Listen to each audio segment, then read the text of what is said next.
جو یا پرسوں رادر اپنی جو میڈیا ٹاک تھی اس میں جو فرسٹریشن تھی اس سے بھی واضح ہوتا تھا بڑا وہ.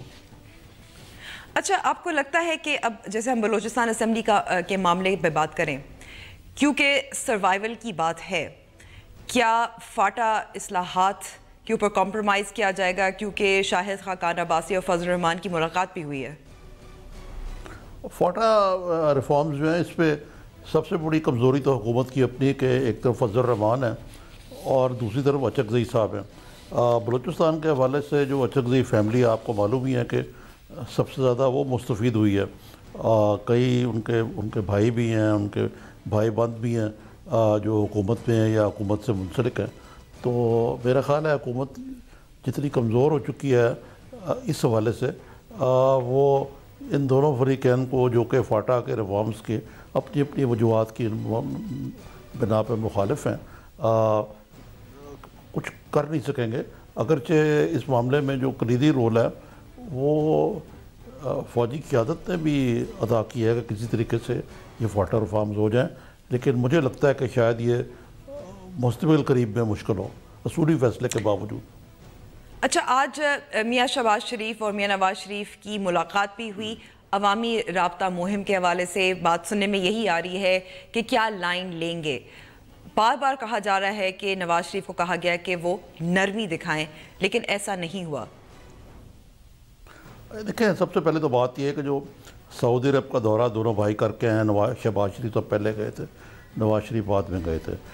عام طور پہ یہ خیال کیا جا رہا تھا کہ وہاں ان کو سمجھایا جائے گا میاں صاحب کو کہ اپنی ذرا لائن فوج کے بارے میں ذرا نرم کر دیں, لیکن ایسا نہیں ہوا. دوسرے یہ ہے کہ جو دوسروں کو کہتے ہیں کہ میں راز بتاؤں گا, اپنا راز انہوں نے نہیں بتایا کہ وہاں کیا کرنے گئے تھے, پاکستان کے مفاد بلکہ مزید ابہام پیدا ہوا ہے. جی اس سے مزید ابہام پیدا ہوا ہے, اور ان کی ابہام کے علاوہ ان کی جو لائن ہے وہ سخت تر ہو گئی جو ان کی پریس کانفرنس میں تھی, کیونکہ انہوں نے تو بہت آگے جا کے بات کر دی. جو اسپیکر ایاز صادق صاحب نے بغیر نام لیے وہ بات کہی تھی کہ ایم ایل ایز وغیرہ کو فون آ رہے ہیں نان آئیڈینٹیفائڈ نمبر سے کہ ان کی لائلٹیز جو ہے بدلنے کی کوشش, لیکن اس کا نقصان ہوگا میاں نواز شریف صاحب کو کہ اگر وہ یہ تاثر دیں گے کہ الیکشن ان کو ہروانے کی کوشش کی جا رہی ہے اور ان انجینئرز کی طرف کی جا رہی جو پہلے ہرواتے رہے الیکشن, تو پھر تو شاید جو میاں صاحب کا ووٹر ہے وہ بھی سوچے گا کہ یہ تو لوزنگ سائیڈ ہے. تو میاں صاحب کو اس قسم کا ڈیفیٹسٹ قسم کا نیریٹو اگر انہوں نے اپنے عوام رابطہ مہم میں اختیار کیا تو ان کو یقیناً نقصان ہوگا اس کا. اچھا آپ نے کہا کہ ابھی واضح طور پر شہباز شریف صاحب پی ایم ایل این کے پرائم منسٹریل کینڈیڈیٹ کے طور پہ سامنے نہیں آئے, لیکن ساتھ ساتھ مہم تو چل رہی ہے ان کی پرفارمنس کارکردگی کو ظاہر کرنے کی. نہیں میں نے واضح طور پہ نہیں کہا, میں نے کہا فارملی نہیں ان کو ابھی تک کیا گیا جو کہ کر دینا چاہیے. کیونکہ یہی سننے میں آ رہا تھا کہ سینٹرل ایگزیکٹو کمیٹی کی میٹنگ بھی ہوگی, وہ ابھی تک نہیں ہوئی. جی ابھی تک نہیں ہوئی. دوسرے مجھے یہ لگتا ہے کہ میاں نواز شریف ابھی تک جس کو کہتے ہیں نا انگریزی میں doesn't want to let go, وہ سمجھتے ہیں کہ شاید جس طرح پہلے ہوتا رہا کہ وہ سعودیہ سے وہ واپس آ گئے NRO کے بعد, اب بھی کوئی ایسا میریکل ہوگا جس طرح حدیبیہ کا ہوا ہے کہ وہ سارے 62 63 ختم ہو جائے گا اور سارے معاملات ان کے حق میں ہو جائیں گے, وہ اتنے الیکشن سویپ کریں گے کہ پھر وہ چوتھی دفعہ وزیر اعظم بن جائیں گے. انہوں نے ابھی اس خیال کو ترک نہیں کیا, اسی لیے ان میں ابھی تک دل گردہ نہیں ہے کہ چھوٹے بھائی کی جو اناؤنسمنٹ ہے وہ فارملی کر رہے ہیں, اور اس سے پی ایم ایل این کو اس گو مگو سے خاصا نقصان پہنچ رہا ہے. اور دوسرے ایک اور بات ہے, ایک بڑی واضح بات ہے کہ شہباز شریف صاحب نے تو آج تک اپنے منہ سے اسٹیبلشمنٹ کے خلاف کوئی ایک لفظ بھی نہیں کہا, اور میاں نواز شریف کی لائن بالکل مختلف ہے. اچھا حدیبیہ پیپر میلز کا تفصیلی فیصلہ آ گیا ہے, یہ ایک ان کے لیے تو خوشخبری ہے. جو کہا جا رہا ہے کہ جبر کے طور پر استعمال کیا گیا حدیبیہ پیپر میلز کا کیس, سپریم کورٹ کے جو تفصیلی ججمنٹ آیا ہے. مجھے کچھ تھوڑا سا ذرا بعض اوقات میاں صاحب کی باتیں کو ٹھیک لگتی ہیں مجھے کہ یہ مثلاً ہے کہ جس کو کہتے ہیں نا میٹھا میٹھا ہاتھ پر کڑوا کڑوا تھو, یہ کیسے حدیبیہ پیپر مل جو ہے یہ ایک قسم کا شہباز شریف صاحب اس میں, میاں صاحب تو پہلے ڈسکوالیفائی ہو گئے, یعنی شہباز شریف صاحب is the presumptive candidate for the prime ministership Muslim League کے. اس کے علاوہ ان کو اسٹیبلشمنٹ کی بھی تائید و حمایت حاصل ہے اور لگتا ہے کہ یہ ان کے لیے بالکل راہ ہموار یا راستہ صاف کیا جا رہا ہے. اب ہو سکتا ہے، میرا تو خیال ہے عدالت نے شاید بڑی آزاد روی سے فیصلہ کیا ہو، لیکن جو پہلے بھی فیصلے ہوئے ہیں اس میں ایسے لگ رہا تھا کہ the dice is heavily loaded against Nawaz Sharif. ان دس لگتا ہے کہ the dice was heavily loaded for Shahbaz شریف. شہباز شریف. بہت بہت شکریہ وقت دینے کے. آپ لیتے ہیں بریک کے بعد امریکی امداد کی بندش.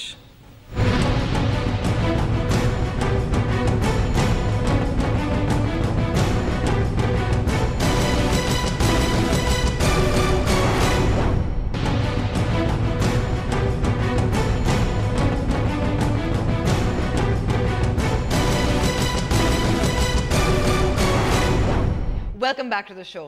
امریکہ نے پاکستان پر دباؤ بڑھاتے ہوئے عسکری امداد روک دی. تاہم امریکہ کی پاکستان کے لیے امداد پر کبھی خزاں تو کبھی بہار کا سلسلہ نیا نہیں ہے. امریکہ نے پاکستان سے ایک بار پھر ڈو مور کا مطالبہ کرتے ہوئے اس کی عسکری امداد بند کرنے کا اعلان کیا ہے. تاہم پاکستان امریکہ تعلقات کی 70 سالہ تاریخ میں یہ پہلی مرتبہ نہیں کہ امریکہ کی جانب سے پاکستان کے لیے امداد روکی گئی ہو. سینٹر فار گلوبل ڈیولپمنٹ کے مطابق پاکستان کو پہلی بار 1955 میں عسکری مد میں امریکی امداد ملنا شروع ہوئی اور $266 ملین کی پہلی امداد صرف ایک سال میں بڑھ کر $1085 ملین تک جا پہنچی. تاہم 1965 میں پاکستان اور بھارت کے درمیان جنگ کے بعد امریکہ نے امداد میں بڑی کٹوتیاں شروع کر دیں اور امریکی عسکری امداد کم ہوتے ہوئے 1969 تک صرف $50 لاکھ رہ گئی. 1970 میں پیدا ہونے والا سیاسی بحران اور 1971 کی پاک بھارت جنگ نے امریکی امداد پر قدغن مزید سخت کر دی اور 1970 سے 1989 کے دوران پاکستان کو صرف $10 ملین کی امداد دی گئی.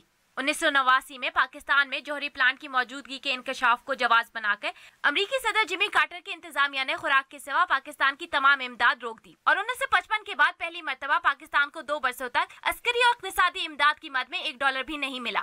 افغانستان میں سوویت یونین کی فوجی مداخلت کے بعد امریکہ کے خطے میں دوبارہ دلچسپی پیدا ہوئی اور اس کے ساتھ پاکستان کے لیے امریکی امداد کے دروازے ایک بار پھر کھول دیے گئے. 1982 میں پاکستان کو امریکی امداد کی بحالی $12 لاکھ سے ہوئی اور اگلے ہی برس یہ رقم غیر معمولی اضافے کے ساتھ $50 کروڑ تک جا پہنچی. 1989 میں افغان جنگ کے اختتام اور خطے میں اپنا مفاد حاصل کرنے کے بعد امریکہ نے ایک بار پھر پاکستان سے منہ موڑ لیا اور 1991 میں امریکی امداد ایک بار پھر صفر پر آ گئی اور اگلے 10 سال تک امریکہ کی جانب سے پاکستان پر عسکری امداد کی بندش جاری رہی. 1992 اور 1999 کے سوا ان 10 سالوں میں پاکستان کو عسکری امداد کی مد میں $1 بھی نہیں دیا گیا.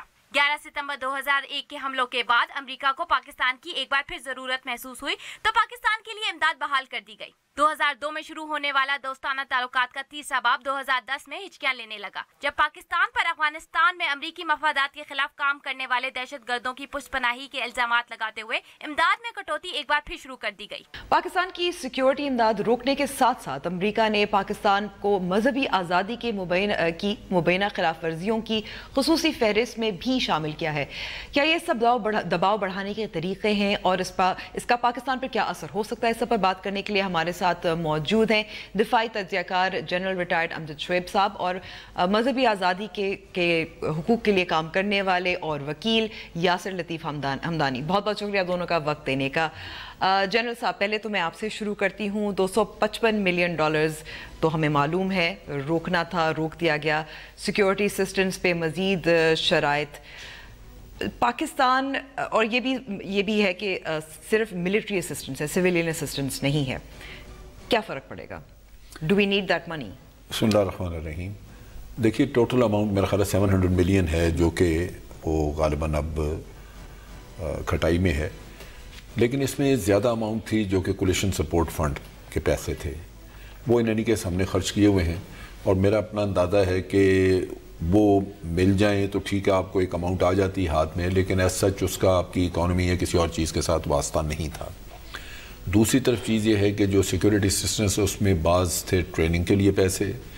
ٹریننگ ایک لائبلٹی کے طور پہ، کیونکہ امریکنز جو ہیں وہ آپ کو جب امداد اناؤنس کرتے ہیں تو وہ آپ کو کہہ دیتے ہیں کہ جی ہم آپ کے اتنے اسٹوڈنٹ فلاں جگہ لیں گے، فلاں جگہ اتنے اسٹوڈنٹ لیں گے. اور یہ جو ٹریننگ ہے، تربیت جو ہے، یہ صرف فوجیوں کے لیے ہے کیونکہ پولیس کی ٹریننگ کے لیے بھی پیسے دیتے ہیں؟ اور جی فوج کے بھی ہے اور میرا خیال ہے کہ اس میں غالباً ایئر فورس کے بھی ہے.